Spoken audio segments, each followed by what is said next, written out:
नमस्कार. तर आज आपण इंग्रजीतील व्याकरण अभ्यासणार आहोत. सर्वांनी लक्षपूर्वक व्हिडिओ पाहावा.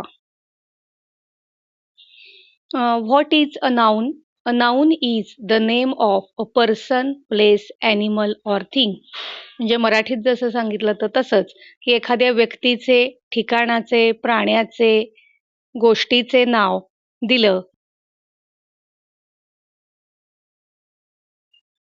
एक्झाम्पल्स, पर्सन नेम्स त्यामध्ये boy, girl, teacher, father, mother etcetera. त्यानंतर एखाद्या ठिकाणांची नावं, प्राण्यांची नावं, एखाद्या गोष्टींची नावं ह्याची तुम्हाला यादी करून दिलेली आहे. अशा प्रकारच्या सर्व गोष्टींची जी नावं असतात त्यालाच इंग्लिशमध्ये नाऊन म्हणायचं. आकृतीमध्ये तुम्हाला लुक अँड आयडेंटिफाय करायचे आहेत की नावं कुठली आहेत म्हणजेच नाउन्स कुठले आहेत. तर ह्या ज्या सगळ्या चित्रे काढलेली आहेत ती सगळी नाउन्सच आहेत. त्यामुळे तुम्हाला ओळखायला मदत होईल.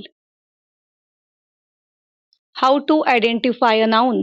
If a word is a name of person, place, animal or things, it is a noun.